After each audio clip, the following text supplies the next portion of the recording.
Dean Martin was enjoying what he thought would be a quiet dinner at Ristorante Romano in Las Vegas on September 23, 1969, when three men in expensive suits approached his table and delivered an invitation that would change his life forever. The leader, Vincent the Don Castellano, smiled as he placed a gold-embossed card on Dean's table, but his eyes held the cold calculation of a man accustomed to being obeyed without question. "Mr. Martin, you have been chosen for a great honor.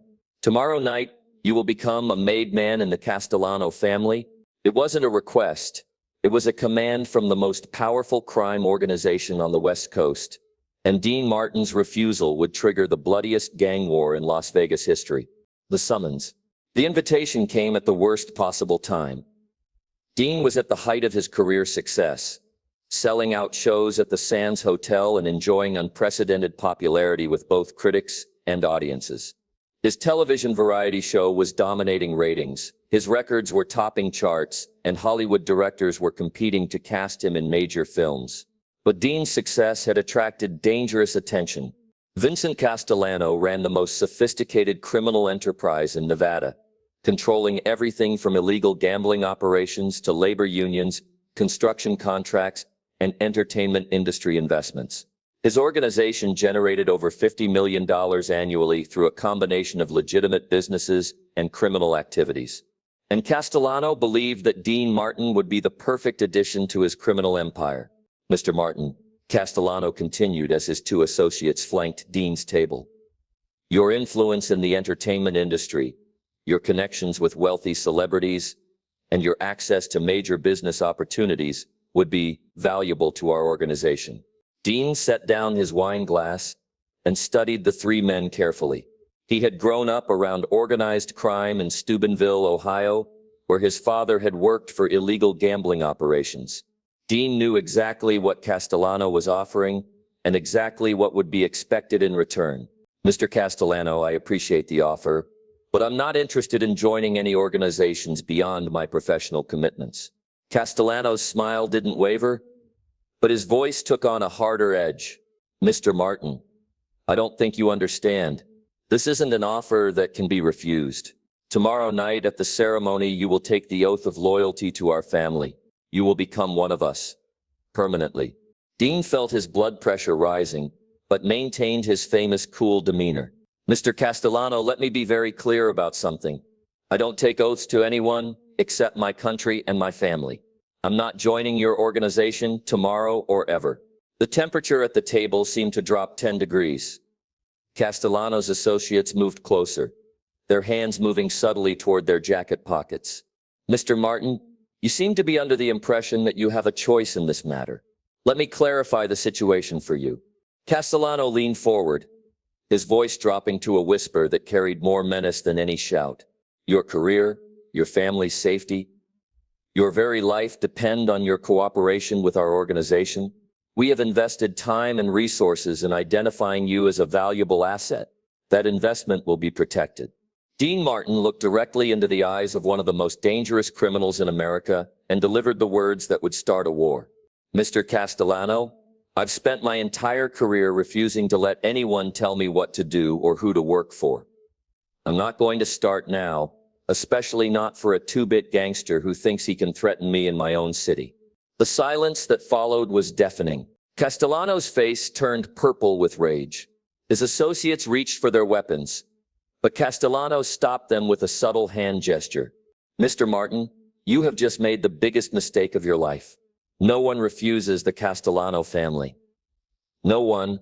Dean stood up from his chair, threw a $20 bill on the table, and looked down at Castellano. "Watch me." As Dean walked out of Ristorante Romano, he had no idea that Castellano was already planning his assassination. The declaration of war. Within hours of Dean's refusal, Vincent Castellano had called an emergency meeting of his organization's leadership. The gathering took place at a private warehouse owned by one of Castellano's legitimate businesses, with security provided by armed guards who had been told to shoot anyone who tried to enter uninvited. 15 of the most dangerous criminals in Nevada assembled to discuss what to do about Dean Martin. "This entertainer has insulted our family," Castellano announced to the assembled men. "He has refused a direct order from the head of this organization. Such disrespect cannot be tolerated.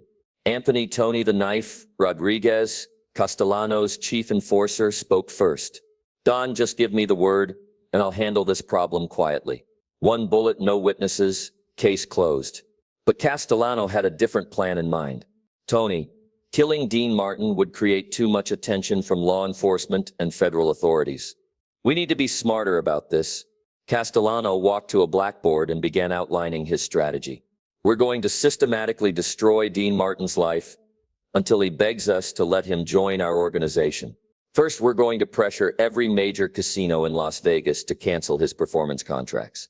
Our friends in the hotel industry will make it clear that booking Dean Martin is bad for business. Second, we're going to convince his television network that continuing his show would be problematic. A few phone calls to the right executives will handle that. Third, we're going to make sure that every record company in the country understands that promoting Dean Martin's music could affect their other business interests. Finally, we're going to put pressure on his family, his friends, and his business associates until Dean realizes that cooperation with our organization is his only option. It was a comprehensive plan to isolate Dean Martin and force him to surrender. But Castellano underestimated the man he was fighting. The first attacks. The war against Dean Martin began subtly, with a series of coincidental business problems that initially appeared unrelated. October 1st, 1969.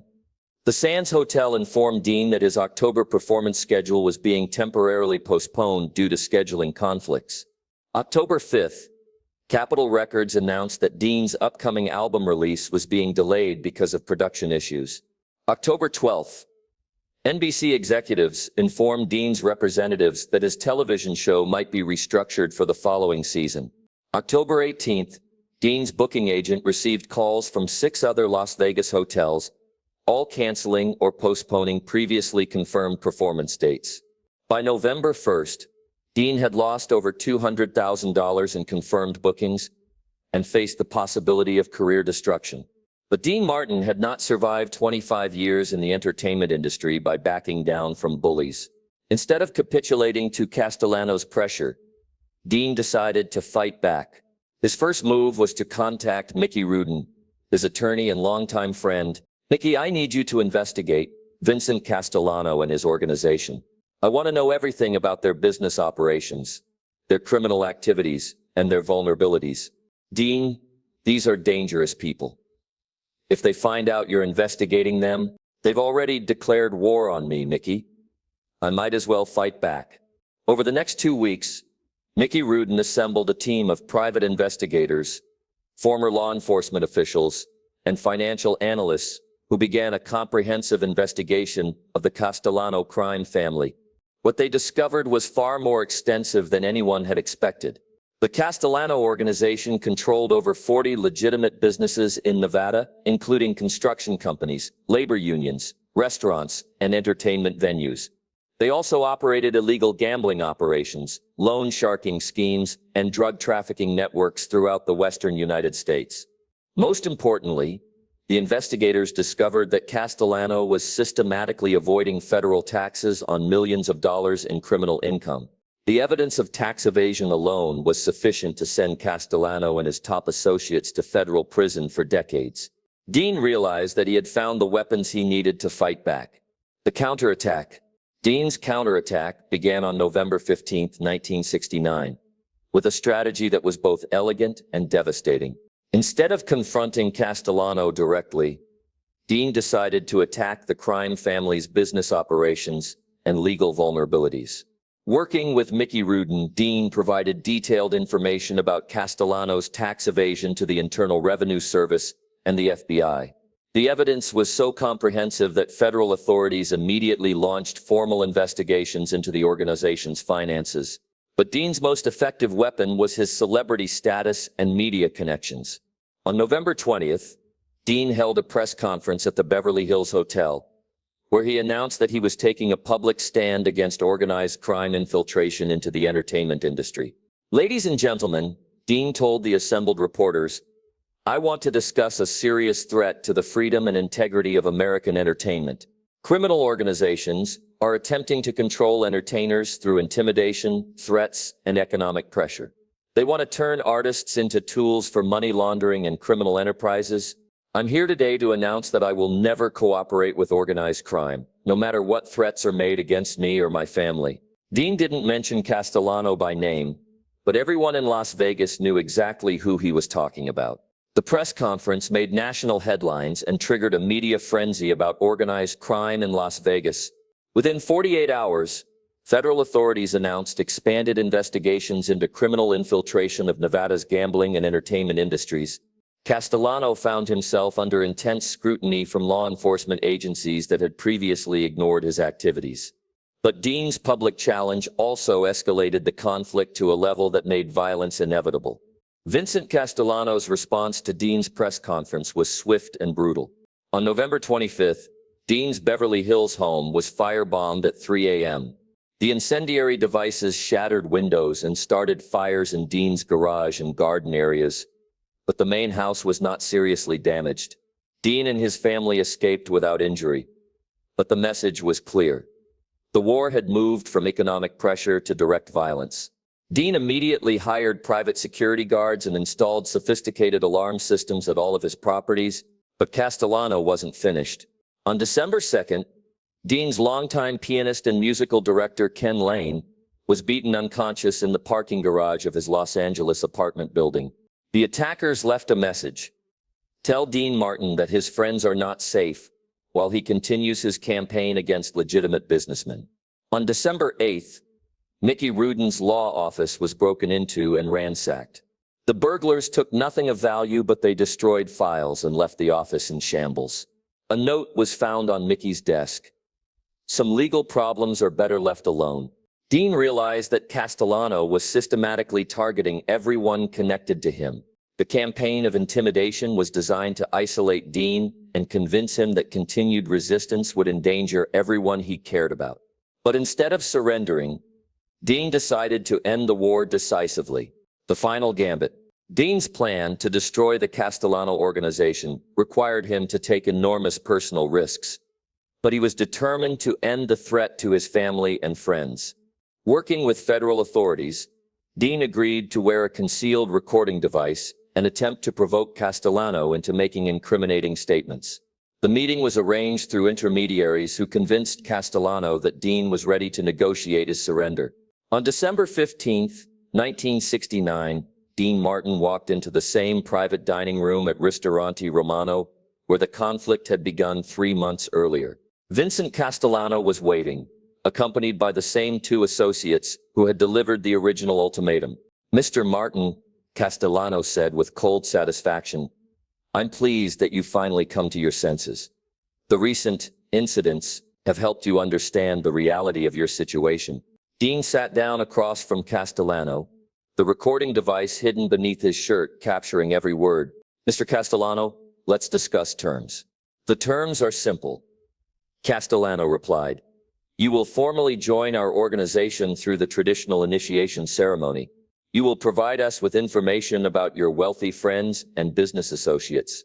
You will help us identify investment opportunities in the entertainment industry. And in exchange, the attacks on you and your associates will stop. Your career will be allowed to continue. Your family will be safe." Dean leaned forward, his voice calm but filled with contempt. "Mr. Castellano, let me make sure I understand this correctly. You've been extorting me, bombing my home and beating up my friends because you want to force me to join your criminal organization." Castellano smiled. "Exactly. And you believe that threatening my family gives you the right to control my career and my life? Mr. Martin, I don't believe it gives me the right. I know it gives me the power. And in my world, power is the only thing that matters." Dean Martin looked directly into Vincent Castellano's eyes and spoke the words that would destroy the crime family forever. "Mr. Castellano, you're absolutely right. Power is the only thing that matters. But you made one crucial mistake." "What mistake?" "You assumed I didn't have any power." Dean reached into his jacket and removed a small recording device, placing it on the table between himself and Castellano. "Everything you just said has been recorded and transmitted to federal agents who are currently surrounding this building." Castellano's face went white with shock and rage. You're wearing a wire? I'm wearing a wire. And federal prosecutors now have your recorded confession to extortion, bombing, assault, and conspiracy charges. The sound of sirens began wailing in the distance, growing louder as police and FBI vehicles approached the restaurant. Vincent Castellano realized that he had been completely outmaneuvered. Justice served. The FBI raid on Ristorante Romano resulted in the arrest of Vincent Castellano and 14 of his top associates. The evidence collected during the investigation, combined with Dean's recorded conversations, provided federal prosecutors with enough material to dismantle the entire criminal organization. Castellano was charged with racketeering, extortion, tax evasion, and conspiracy to commit murder. His associates faced charges ranging from assault and battery to money laundering and illegal gambling operations. The trial began on March 15, 1970, and lasted for 8 weeks. Dean Martin's testimony was the centerpiece of the prosecution's case. For 3 days, he described in detail how Castellano had attempted to force him to join the criminal organization and how the crime family had retaliated when he refused. The recorded conversations provided undeniable evidence of Castellano's criminal activities. On the tapes, Castellano could be heard openly discussing extortion, violence, and his organization's illegal operations. On May 20, 1970, Vincent Castellano was found guilty on all charges and sentenced to 30 years in federal prison. His associates received sentences ranging from 5 to 20 years. The Castellano crime family was permanently dismantled, with its assets seized by federal authorities and its operations shut down. But Dean's victory came at a significant personal cost. The 6-month war with the Castellano organization had cost Dean over $300,000 in lost bookings, security expenses, and legal fees. More importantly, the stress and danger had taken a toll on his health and his family relationships. However, Dean's refusal to surrender to criminal intimidation had consequences that extended far beyond his personal situation. The lasting impact. Dean Martin's successful resistance to Mafia pressure became a turning point in the relationship between organized crime and the entertainment industry. For decades, criminal organizations had used intimidation and violence to control entertainers, forcing them to perform at mob-owned venues and participate in money laundering schemes. Dean's public challenge to this system and his cooperation with federal law enforcement demonstrated that entertainers could fight back against criminal pressure and win. Within 2 years of the Castellano trial, 12 other crime families operating in Las Vegas were targeted by federal investigations. The evidence and investigative techniques developed during the Castellano case provided law enforcement agencies with new tools for prosecuting organized crime infiltration into legitimate businesses. Most importantly, other entertainers began following Dean's example by refusing to work with venues and organizations that had connections to organized crime. Frank Sinatra publicly supported stronger law enforcement action against criminal infiltration of the entertainment industry. Sammy Davis Jr. refused to perform at venues that were under federal investigation for organized crime connections. Other major entertainers began using their influence to demand the entertainment industry distance itself from criminal organizations. The collective action by high-profile entertainers made it much more difficult for organized crime to operate legitimate business fronts. But Dean Martin's most lasting contribution was his demonstration that individual courage could triumph over criminal intimidation. The most important thing I learned from fighting the Castellano family, Dean said in a 1975 interview, is that bullies only have power if you give it to them. They tried to control me through fear, but fear only works if you let it. Once I decided that my integrity was more important than my safety, they had no power over me. Every American has the right to refuse to cooperate with criminals, no matter how powerful those criminals think they are. When Dean Martin died in 1995, his obituary in the Las Vegas Review-Journal included this tribute. Dean Martin's greatest performance was not on any stage or in any recording studio. It was his courageous refusal to surrender to organized crime intimidation, a stand that helped clean up the entertainment industry and demonstrated the power of individual integrity. At Dean's funeral, FBI Director Louis Freeh delivered a statement recognizing Dean's contribution to law enforcement. Dean Martin's cooperation with federal authorities in the prosecution of the Castellano crime family helped establish important precedents for investigating and dismantling organized crime operations. His willingness to risk his career and his safety to stand up to criminal intimidation represents the highest ideals of American citizenship.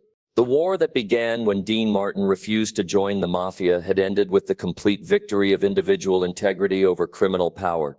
Vincent Castellano died in federal prison in 1987, having served 17 years of his 30-year sentence. Dean Martin lived to see organized crime's influence in the entertainment industry reduced to a shadow of its former power. But perhaps the most fitting tribute to Dean's courage came from an unexpected source. In 1990, 21 years after the Castellano War, Dean received a letter from Anthony Rodriguez, the former enforcer who had threatened to kill him during their first confrontation. Rodriguez, who had served 15 years in prison and been released on parole, wrote, "Mr. Martin, I want you to know that I spent a lot of time in prison thinking about what happened between you and Mr. Castellano. I realize that you were right to refuse to join our organization. You showed more courage than any of us ever did. We thought we were powerful because we used violence and intimidation to control people. But real power comes from having the strength to do what's right, even when it's dangerous. Thank you for teaching me that lesson, even though I was too stupid to understand it at the time." Dean Martin had won more than a war against organized crime. He had demonstrated that in America, individual integrity and moral courage could triumph over the most powerful criminal organizations. And that victory had made both Dean Martin and the entertainment industry stronger, safer, and more free. The end.